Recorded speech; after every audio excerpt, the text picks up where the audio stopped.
കൂട്ടുകാരെ, എല്ലാവർക്കും നിജൂസ് വേൾഡിൻ്റെ പുതിയൊരു വീഡിയോയിലേക്ക് സ്വാഗതം. എല്ലാവരും സുഖമായിട്ടിരിക്കുന്നെന്ന് വിശ്വസിക്കുന്നു. ഞങ്ങളിവിടെ സുഖമായിട്ടിരിക്കുകയാണ്.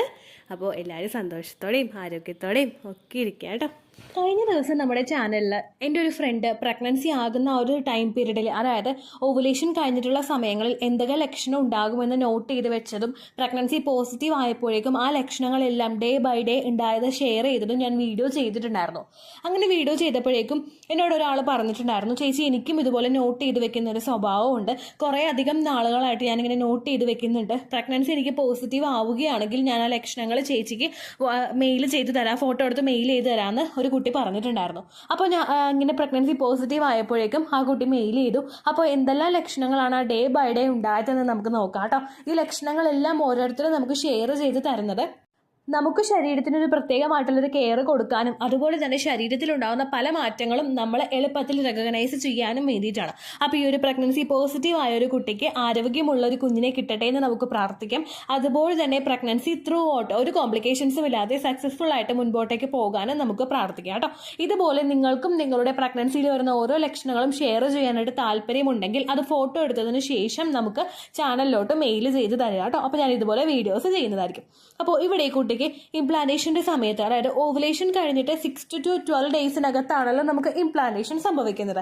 അങ്ങനെ ഒരു രീതിക്ക് ഇത് ചാർട്ട് ചെയ്ത് വന്നപ്പോഴേക്കും ഓവുലേഷൻ കഴിഞ്ഞിട്ട് ഒരു 9th ഡേ വരെ, അതായത് ഇംപ്ലാന്റേഷൻ നടക്കുന്ന ആ ഒരു ടൈം പീരീഡ് തുടങ്ങുന്ന ആ ഒരു 9th ഡേ വരെ ഈ കുട്ടിക്ക് വേറൊരു തരത്തിലുള്ള ലക്ഷണങ്ങളും ഉണ്ടായിട്ടില്ല എന്നാണ് പറയുന്നത്. ദെൻ ഇംപ്ലാന്റേഷൻ നടക്കുന്ന ആ ഒരു ഓവുലേഷൻ കഴിഞ്ഞിട്ട് 9th ഡേ ലോവർ അബ്ഡമന് ഇടയ്ക്ക് മാത്രം ചെറിയൊരു വേദന ഉണ്ടായി എന്ന് പറയുന്നുണ്ട്. സൈഡ് ഏതാന്ന് നോട്ട് ചെയ്ത് വെക്കാനായിട്ട് മറന്നുപോയി. കാരണം സൈഡ് പെട്ടെന്ന് തീരുമാനിക്കാൻ പറ്റുന്ന തരത്തിലുള്ളതായിരുന്നില്ല വേദന വന്നതെന്ന് പറയുന്നു. ജസ്റ്റ് ഒരു വേദന വന്നു പോയി. അത് ലെഫ്റ്റിലാണോ റൈറ്റിലാണോ അല്ലെങ്കിൽ സെന്ററിലാണോ എന്ന് റെക്കഗ്നൈസ് ചെയ്യാനായിട്ട് എളുപ്പത്തിൽ പറ്റിയില്ല എന്ന് പറഞ്ഞിട്ടുണ്ടായിരുന്നു കേട്ടോ. അതാണ് ഓവുലേഷന്റെ ആ ഒരു 9th ഡേ ഉണ്ടായ ഒരു ലക്ഷണം എന്ന് പറയുന്നത്.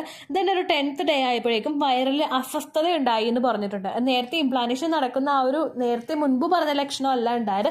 പക്ഷെ വയറിൽ എന്തൊക്കെയോ ഒരു പ്രകമ്പനം വയറിലുള്ളത് പോലെ ഒരു അസ്വസ്ഥത വയറിൽ അനുഭവപ്പെട്ടു എന്ന് പറഞ്ഞു. അതുപോലെ തന്നെ ഉറക്കം ഭയങ്കരധികം കൂടുതലായിരുന്നു എന്ന് പറഞ്ഞു. ഡെയിലി ജോലിക്ക് പുറത്ത് പോകാതെ വീട്ടിൽ നിൽക്കുന്ന ഒരു കുട്ടിയാണ്, പക്ഷെ രാവിലെ ഉറങ്ങാത്ത ശീലം, പകലുറക്കം ഇല്ലാത്ത ഒരാളായിരുന്നു എന്ന് പറഞ്ഞു. ദെൻ ഇംപ്ലാന്റേഷന്റെ ഈ ഒരു ടൈം പീരീഡിൽ പെട്ടെന്ന് പകൽ ഉറങ്ങാനായിട്ട് ഭയങ്കര ടെൻഡൻസി ആയിരുന്നു എന്ന് പറഞ്ഞു. ഹസ്ബൻഡ് രാവിലെ ജോലിക്ക് പോകുമ്പോഴേക്കും ഈ കുട്ടി വീട്ടിൽ തനിച്ചായിരുന്നു. അപ്പോൾ രാവിലെയുള്ള ടൈമൊക്കെ എന്തെങ്കിലും എഫക്റ്റീവ് ആയിട്ടുള്ള കാര്യങ്ങളാണ് ചെയ്യാനിരുന്നു വെച്ചത്. പക്ഷേ ഇംപ്ലാന്റേഷൻ കഴിഞ്ഞിട്ടുള്ള ആ ഒരു ഓവുലേഷൻ കഴിഞ്ഞിട്ടുള്ള 10th ഡേ ആയപ്പോഴേക്കും ഉറക്കം വരാനായിട്ടുള്ള ടെൻഡൻസി ഭയങ്കര കൂടുതലായിരുന്നു എന്ന് പറഞ്ഞിട്ടുണ്ടായിരുന്നു കേട്ടോ. ദെൻ ഒരു 11th ഡേ ആയപ്പോഴേക്കും ബ്രസ്റ്റ് പെയിൻ സ്റ്റാർട്ട് ചെയ്തു. അതുപോലെ കാലിനും വേദനയുണ്ടായി എന്ന് പറഞ്ഞിട്ടുണ്ടായിരുന്നു. പ്രഗ്നൻസി പോസിറ്റീവ് ആകുന്ന ഒരാൾക്ക് ഏറ്റവും ആദ്യം ഉണ്ടാകുന്ന ലക്ഷണങ്ങളിൽ പ്രമുഖമായിട്ടുള്ള ഒന്നാണ് ബ്രസ്റ്റ് പെയിൻ എന്ന് പറയുന്നത്. ഫീഡ് ചെയ്യാനായിട്ട് ബ്രസ്റ്റും പ്രിപ്പയർ ആകുന്നത് കൊണ്ടാണ് നമുക്ക് വേദന അവിടെ അനുഭവപ്പെടുന്നത്. ഈ ബ്രസ്റ്റ് പെയിൻ പല തരത്തിൽ നമുക്ക് ഫീൽ ചെയ്യാം. ചില ആളുകൾക്ക് തൊടുമ്പോൾ ഭയങ്കര വേദന, ചില ആൾക്ക് ഭയങ്കര ഹെവിനെസ്, ചില ആളുകൾക്ക് കുറച്ച് കഴിയും തോറും സൈസ് കൂടുന്നതായിട്ട് തോന്നുന്നു, ചില ആളുകളുടെ നിപ്പിളിൽ കളർ ചേഞ്ചസ് ഉണ്ടാവുന്നു. അങ്ങനെ പല ടൈപ്പ് മാറ്റങ്ങൾ നമുക്ക് ബ്രസ്റ്റിൽ ഫീൽ ചെയ്യാനായിട്ട് ചാൻസ് ഉണ്ട് കേട്ടോ. അപ്പോൾ ഈ ഒരു 11th ഡേ ആയപ്പോഴേക്കും ബ്രസ്റ്റിൽ പെയിനും ഉണ്ടായിരുന്നു, അതുപോലെ കാലിനും വേദന ഉണ്ടായിരുന്നു എന്ന് പറയുന്നുണ്ട്. ദെൻ 12th ഡേ ആയപ്പോഴേക്കും സെയിം, അതായത് കഴിഞ്ഞ 2 ദിവസങ്ങളിൽ ഉണ്ടായതുപോലുള്ള ലക്ഷണങ്ങൾ ഉണ്ടായതായിട്ടാണ് പറഞ്ഞത്. വേറെ കൂടുതലൊന്നും മാറ്റങ്ങൾ ഉണ്ടായില്ല എന്ന് പറഞ്ഞു. ദെൻ അബ്ഡമൻ പെയിൻ ഉണ്ടായിരുന്നില്ല, അത് ആദ്യത്തെ ഒരു ദിവസം മാത്രം ഉണ്ടായി എന്നാണ് മെൻഷൻ ചെയ്തിരിക്കുന്നത് കേട്ടോ. ദെൻ ഒരു 13th ഡേ ആയപ്പോഴേക്കും ഓവുലേഷന്റെ 13th ഡേ വജൈനൽ ഡിസ്ചാർജ് കൂടുതലായിട്ട് ഉണ്ടായി എന്ന് പറയുന്നുണ്ട്. ദെൻ സെയിം ബ്രസ്റ്റ് പെയിനും ഉണ്ടായിരുന്നു, കാലുവേദനയും ഉണ്ടായിരുന്നു എന്ന് പറയുന്നുണ്ട്. നമുക്ക് പ്രഗ്നൻസി പോസിറ്റീവ് ആയി കഴിയുമ്പോഴേക്കും പ്രൊജസ്ട്രോൺ ഹോർമോണും അതുപോലെ ഈസ്ട്രജൻ ഹോർമോണും ഒക്കെ ശരീരത്തിൽ ഇൻക്രീസ് ആവാനായിട്ട് ചാൻസ് ഉണ്ട്. ഇതിന്റെ ഭാഗമായിട്ടും വജൈനൽ ഏരിയയിലോട്ട് ബ്ലഡ് സർക്കുലേഷൻ ഉണ്ടാകുന്നതിന്റെ ഭാഗമായിട്ടും ഒരുപാട് പേർക്ക് വജൈനൽ ഡിസ്ചാർജ് ഭയങ്കര കൂടുതലായിട്ട് പ്രഗ്നൻസി സമയത്ത് കാണപ്പെടാറുണ്ട്. ഇത് ആ ഒരു ബ്ലഡ് സർക്കുലേഷൻ കൂടുന്നതിന്റെ ഭാഗമായിട്ടൊക്കെ നമുക്ക് ശരീരത്തിൽ ഉണ്ടാവുന്ന ഒരു കാര്യമാണ്. ആ ഒരു ലക്ഷണം ഈ കുട്ടിക്ക് ഉണ്ടായെന്ന് പറയുന്നുണ്ട്. നിങ്ങൾക്ക് ആ ഒരു ലക്ഷണം ഇല്ലെങ്കിലും നിങ്ങൾ വിഷമിക്കേണ്ട ആവശ്യമില്ല. ചില ആളുകൾക്ക് പ്രഗ്നൻസിയുടെ സ്റ്റാർട്ടിംഗ് സ്റ്റേജിൽ വജൈന ഭയങ്കര ഡ്രൈ ആയിരിക്കും കേട്ടോ, അങ്ങനെയും ഉണ്ടാവാറുണ്ട്. ദെൻ ഓവുലേഷൻ കഴിഞ്ഞിട്ടുള്ള 14th ഡേ, ആ ഒരു 14th ഡേയിൽ കോണ്ടാക്ട് ചെയ്യാനായിട്ട് ഇൻട്രസ്റ്റ് ഉണ്ടായി എന്ന് പറയുന്നുണ്ട്. ദെൻ വജൈനൽ വെറ്റ്നസ്സും ഉണ്ടായി എന്ന് പറയുന്നുണ്ട്. ചില ആളുകൾക്ക് ഓവുലേഷൻ കഴിഞ്ഞതിന് ശേഷം ഫിസിക്കൽ കോണ്ടാക്ട് ചെയ്യാനായിട്ട് താല്പര്യം കൂടുതലായിരിക്കും. പ്രഗ്നന്റ് ആകുന്ന സമയത്താണ് പലർക്കും ഈ താല്പര്യം കൂടുതലായിട്ട് വരുന്നത്.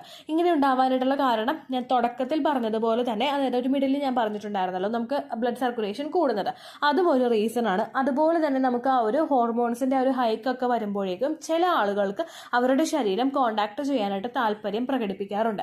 വജൈനൽ ഡിസ്ചാർജ് കൂടുതലായിട്ട് വരുന്നതിന്റെ ഭാഗമായിട്ട് സെർവിക്സിന്റെ ആ ഒരു വജൈനൽ ഏരിയയിൽ നിങ്ങൾക്ക് വെറ്റ്നസ് കൂടുതലായിട്ട് അനുഭവപ്പെടാം. അങ്ങനെ ഒരു ലൂബ്രിക്കേഷൻ നമുക്ക് കൂടുതലായിട്ട് വരുമ്പോഴാണ് ഒട്ടുമിക്ക ആളുകൾക്കും കോണ്ടാക്ട് ചെയ്യാനായിട്ട് താല്പര്യം ഉണ്ടായി വരുന്നത് കേട്ടോ. ദെൻ ഒരു 15th ഡേ ഒക്കെ ആയപ്പോഴേക്കും, ഓവുലേഷന്റെ 15th ഡേ ഒക്കെ ആയപ്പോഴേക്കും പീരിയഡ്സ് മിസ്സായി. അതുപോലെ തന്നെ മുഖത്ത് ധാരാളം കുരുക്കൾ ഉണ്ടായിരുന്നു എന്ന് പറയുന്നുണ്ട്.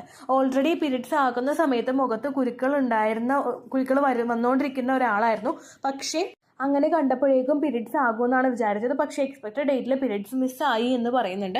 അതുപോലെ തന്നെ മറ്റൊരു പുതിയൊരു ലക്ഷണം ഉണ്ടായി, അതായത് കിതപ്പ് അനുഭവപ്പെടുക. കുറച്ചൊന്ന് നടക്കുമ്പോൾ തന്നെ ഭയങ്കര കിതപ്പ് ഉണ്ടായിരുന്നു എന്ന് പറയുന്നുണ്ട്. ഫിസിക്കലി ആക്റ്റീവ് ആകുന്ന സമയത്തായിരുന്നു ഈ ഒരു ബുദ്ധിമുട്ട് ഉണ്ടായിരുന്നത്. അതുപോലെ ഒരുപാട് നേരം കിടക്കാനായിട്ടുള്ളൊരു ടെൻഡൻസീസും കൂടുതലായിട്ട് ആ സമയത്ത് ഉണ്ടായി എന്ന് പറയുന്നുണ്ട് കേട്ടോ. നമുക്ക് ശരീരത്തിലെ പ്രൊജസ്ട്രോൺ ഹോർമോൺ കൂടുമ്പോഴാണ് ഇങ്ങനെ ഒരു കിതപ്പ് കൂടുതലായിട്ടും അനുഭവപ്പെടുന്നത്. നിങ്ങളിപ്പോൾ പ്രൊജസ്ട്രോണിന്റെ ഒരു സപ്ലിമെന്റ് എടുക്കുന്ന ഒരാളാണെങ്കിൽ നിങ്ങൾക്ക് മനസ്സിലാകും, പ്രൊജസ്ട്രോൺ ശരീരത്തിൽ കൂടുന്നതിന്റെ ഭാഗമായിട്ട് നിങ്ങൾക്ക് കിതപ്പ് ഉണ്ടാവാനായിട്ട് ചാൻസ് ഉണ്ട്. അതുകൊണ്ട് തന്നെ പ്രൊജസ്ട്രോൺ സപ്ലിമെന്റ്സ് എടുക്കുന്ന ഒരാൾക്ക് ഇത് ഡയറക്റ്റ് പ്രഗ്നൻസി ലക്ഷണമാണെന്ന് ഡിഫറൻഷിയേറ്റ് ചെയ്ത് പറയാനായിട്ട് സാധിക്കില്ല കേട്ടോ. ആ കാര്യവും നിങ്ങൾ ശ്രദ്ധിക്കണം. അപ്പോൾ പീരിയഡ്സിൽ എല്ലാവർക്കും ഉണ്ടാവുന്ന മുഖക്കുരു ഉണ്ടായിട്ടും എക്സ്പെക്റ്റഡ് ഡേറ്റിൽ 15th ഡേയിൽ പീരിയഡ്സ് മിസ്സായി.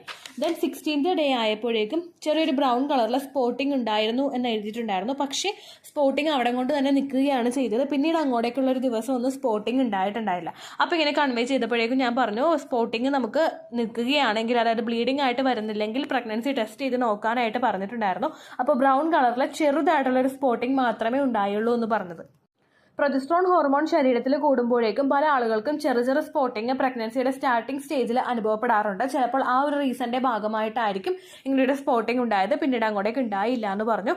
ദെൻ കിതപ്പ് കൂടി വന്നു എന്ന് പറഞ്ഞു. അതായത് ഇങ്ങനെ തുണിയെടുത്ത് ബക്കറ്റിൽ വിരിക്കാനായിട്ട് വെള്ളം എടുത്തിട്ട് തുണി വിരിക്കാനായിട്ട് പോകുമ്പോൾ കിതപ്പ്, അല്ലെങ്കിൽ എന്തെങ്കിലും അടിച്ചു വരുമ്പോഴും അതുപോലെ മുറ്റം അടിക്കുമ്പോഴൊക്കെ ഭയങ്കര കിതപ്പ് അനുഭവപ്പെടുന്നതായിട്ട് എഴുതിയിട്ടുണ്ടായിരുന്നു കേട്ടോ. ദെൻ ഒരു 17th ഡേ ഒക്കെ ആയപ്പോഴേക്കും പല്ലിന് വേദന, അതായത് രാവിലത്തെ സമയങ്ങളിലൊക്കെ മോണയ്ക്ക് ഭയങ്കര വേദന അനുഭവപ്പെട്ടു എന്ന് പറഞ്ഞു. പല്ല് ചെക്ക് ചെയ്ത് നോക്കിയപ്പോഴേക്കും കേടൊന്നും ഉണ്ടായിരുന്നില്ല. നമ്മളിപ്പോൾ വീട്ടിൽ തന്നെയുള്ള ചെക്കാണ് ചെയ്തതെന്ന് തോന്നുന്നു. ഡോക്ടറെ പോയി കണ്ടത് എഴുതിയിട്ടില്ല കേട്ടോ. അപ്പോൾ കേടൊന്നും പല്ലിൽ ഉണ്ടായിരുന്നില്ല. പക്ഷെ മോണയ്ക്ക് ഭയങ്കര ഒരു ഒരു വീക്കം പോലെ അനുഭവപ്പെട്ടിരുന്നു എന്ന് പറഞ്ഞു. ബ്രഷ് ചെയ്യുന്ന സമയത്തൊക്കെ ആ ഒരു പെയിൻ നല്ലതുപോലെ ഫീൽ ചെയ്തിട്ടുണ്ടായിരുന്നു എന്ന് എഴുതിയിട്ടുണ്ടായിരുന്നു കേട്ടോ. ദെൻ അതിനുശേഷം 18th ഡേ, അതായത് നമ്മുടെ ഓവുലേഷൻ കഴിഞ്ഞിട്ടുള്ള 18th ഡേ, വൊമിറ്റ് ചെയ്യാനായിട്ടുള്ള ടെൻഡൻസീസ് നല്ലതുപോലെ ഉണ്ടായിരുന്നു. പക്ഷേ വൊമിറ്റ് ചെയ്ത് പുറത്തേക്ക് വന്നിട്ടുണ്ടായിരുന്നില്ല. ചില ആളുകൾക്കുള്ളൊരു ബുദ്ധിമുട്ടാണത്. നോഷ്യ എന്നുള്ളൊരു ഫീലിംഗ് ആയിരിക്കും ഉണ്ടാകുന്നത്. അതായത് വൊമിറ്റ് ഉണ്ടാവില്ല, പക്ഷേ എന്ത് കഴിച്ചാലും വൊമിറ്റ് ചെയ്യാനായിട്ട് ഇങ്ങനെ വന്നുകൊണ്ടിരിക്കും. എങ്ങനെയെങ്കിലും ഒന്ന് വൊമിറ്റ് ചെയ്തിരുന്നെങ്കിൽ അത് നന്നായിരുന്നു എന്നുള്ള തരത്തിലുള്ള ഒരു അസ്വസ്ഥതയായിരിക്കും പലർക്കും ഉണ്ടാകുന്നത് കേട്ടോ. ദെൻ അതിനുശേഷം ഇംപ്ലാന്റേഷനൊക്കെ കഴിഞ്ഞ് ആ ഒരു ടൈം പീരീഡ് ഒക്കെ കഴിഞ്ഞിട്ട് ഓവുലേഷന്റെ 19th ഡേ പ്രഗ്നൻസി ടെസ്റ്റ് ചെയ്ത് നോക്കി. അത് കാർഡ് ടെസ്റ്റ് അല്ല ചെയ്തത്, BHCG ചെയ്തു എന്നാണ് പറഞ്ഞത്. BHCG ടെസ്റ്റ് ചെയ്തു, പ്രഗ്നൻസി കൺഫേം ആയി എന്നാണ് പറഞ്ഞത്. അപ്പോൾ ഇത്രയും ലക്ഷണങ്ങളാണ് ആ കുട്ടിക്ക് ഉണ്ടായത്. അത് ഡെയിലി ഇങ്ങനെ നോട്ട് ചെയ്ത് വെക്കുന്ന, അതായത് ഇതിന് മുൻപുള്ള മാസങ്ങളിലും ഇങ്ങനെ നോട്ട് ചെയ്ത് വെക്കുന്ന ശീലം ഉണ്ടായി എന്ന് പറഞ്ഞു. അപ്പോൾ ഇങ്ങനെ വീഡിയോ ഇട്ടപ്പോഴേക്കും എനിക്ക് ഇങ്ങനെ പേഴ്സണലായിട്ട് മെസ്സേജ് അയച്ചു, ചേച്ചി ഞാനും ഇങ്ങനെ ചെയ്യുന്നുണ്ട്, അപ്പോൾ ഞാൻ അയച്ചു തരാമെന്ന് പറഞ്ഞു. അങ്ങനെ ആ കുട്ടിക്ക് പ്രഗ്നൻസി പോസിറ്റീവ് ആയിട്ടുണ്ടായിരുന്നു. അപ്പോൾ ആ ഡീറ്റെയിൽസ് നമുക്ക് കൃത്യമായിട്ട് കിട്ടുകയും ചെയ്തു. ഇതുപോലെ നിങ്ങൾക്കും അയച്ചു തരാവുന്നതാണ് കേട്ടോ.